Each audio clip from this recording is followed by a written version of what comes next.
Hey everybody, this reading is from Vagabond Heart.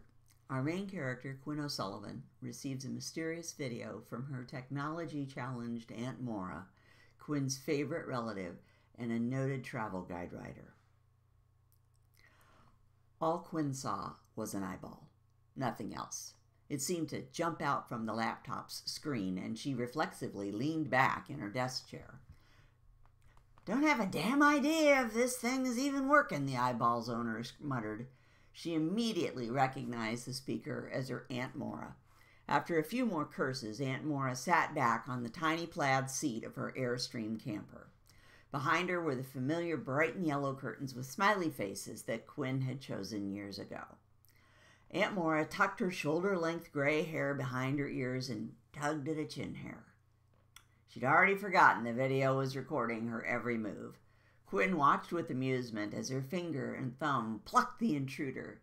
She smiled after the victorious pull and wiped her hand on the sleeve of her faded purple sweatshirt. A mysterious stain that looked like jelly sat above her left breast, and Quinn guessed she hadn't noticed it.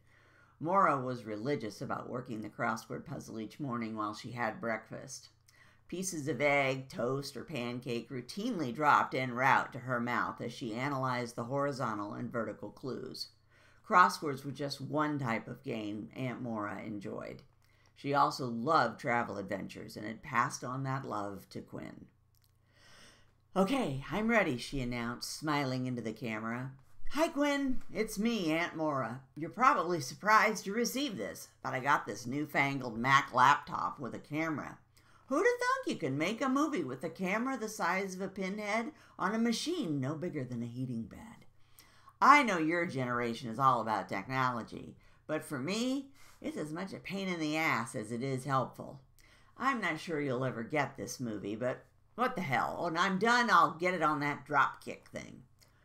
Suddenly, the screen went black. Quinn reached for her keyboard, but then she heard Aunt Maura say, "Eleanor Rigby, get your fat ass off the new Mac." Quinn laughed heartily. Eleanor Rigby was one of Aunt Maura's 3 cats that shared the camper with her. Eleanor had a penchant for being the center of attention. When the screen remained covered in fur, Quinn knew Eleanor had stretched across the keyboard ready for a nap. "Not now," Aunt Maura scolded. Her liver-spotted hands wrapped around the cat and disengaged it from the laptop. As she vaulted off the table, Eleanor howled in protest. Maura sat back and scratched her head. "Where was I?" She looked down and saw the glob of jelly. "Son of a bitch. Hold on," she said, and disappeared from the picture. Quinn shook her head and used the time to click through several emails, most of them solicitations to volunteer or donate money. She gladly volunteered for multiple organizations, but she didn't have money to contribute to anything except the fund to care and feed Quinn O'Sullivan. Her small construction company, Facelift, sucked all of her time, money, and energy, as did her family. She found an email from her sister Fiona. The subject line read, "Your birthday." Quinn groaned. Her hyper-responsible sister probably wanted to remind her about the damn party at her parents' house. She deleted Fiona's email without reading it as Aunt Maura returned wearing one of her many Route 66 t-shirts. Aunt Maura made her living driving across the fabled Route 66. She wrote monthly columns for various travel magazines, and every 2 years she updated her immensely popular travel guide, Mother Road Travels. Gift shop owners routinely bestowed clothing and trinkets upon her in hopes of a favorable review. Quinn knew what they did not. Maura O'Sullivan's opinion couldn't be bought. Maura sighed as she looked into the camera and tucked her hair behind her ears again. She smiled and her face emanated kindness. Her wrinkles were the well-earned result of constant smiling and laughing during her 7 decades. She'd told Quinn many times that the secret of life was attitude. Hers was always positive, and her approach, combined with her talent for storytelling, ensured her success as one of the most popular travel guide writers in America. "Take 2, Maura said with a sigh. "So you're probably wondering why I'm taking the time and trouble to make a movie. Well, I'm not getting any younger. I have to start thinking about what the future holds and the inevitable possibility that I won't live forever. Because I probably won't. Quinn sat up straighter. Was Aunt Mora making a dying declaration? If the next sentence included the word cancer, she would scream. Aunt Mora was her favorite aunt, relative, and the one person in the world who understood her. And, according to Quinn's mother, there was a lot to understand.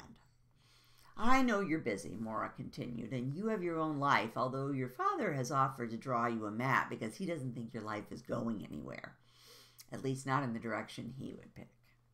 Quinn automatically rolled her eyes. Aunt Mora frequently broke confidentiality with her brother Shane, Quinn's father, to update Quinn on his comments or plans for her. He was Mora and Quinn's opposite. While Mora was focused on happiness and freedom, Shane lived for prosperity and success. He was the oldest and remembered the long journey to citizenship he and Mora had endured after they left Ireland. Aunt Mora folded her hands together and looked solemnly at the screen. Next week I'm going in for some tests that are probably long overdue. You know me, Quinny. I don't like doctors. I've never liked anyone telling me what to do, least of all your father. I'm expecting this doctor might give me some bad news. Regardless, I wanted you to know you'll be getting a package soon. So this video is like a preview. I want you to be on the lookout for it. Mora smiled and leaned toward the camera. I love you, Quinn the Mighty. She left the couch while Quinn wiped tears from her eyes. She knew Mora had a flair for the theatrical, but she really would miss her terribly when she was gone. They were so much alike. Mora had dubbed her Quinn the Mighty, as there was little Quinn wouldn't try. She'd learned to ride a bike at 2.5, skied at 4, eaten chocolate-covered ants at her 9th birthday, and skydived at 12. A loud bang from the computer screen made Quinn jump. "Oh my God," she cried. She never would have imagined Aunt Mora would kill herself. She fumbled with her cell phone. Should she call 911? What good would that do? She'd received the notice of a shared Dropbox video 3 days before, and she just hadn't made time to view it. I'm a terrible niece. She pictured the sheriff finding Mora's decayed body. Should she call her father? She stared at the computer screen, stricken with grief. Wait, her aunt shouted as she returned to the couch. Lousy time for a car backfire. Had to hit the John, one of life's little joys when you get older. Stealth pooping. Sorry to scare you, Quinn. She pointed a finger and said, don't worry about me. When it's my time, God's going to have to personally scoop me up, and I promise to be as ornery and prickly about leaving as a jumping cactus. Aunt Mora scanned the keyboard. Now, if I can just figure out which button stops this thing. She flashed one more smile. Bye, Quinny. Neither could know it at the time, but those words would be the last Quinn would hear from Aunt Mora until the Indian arrived.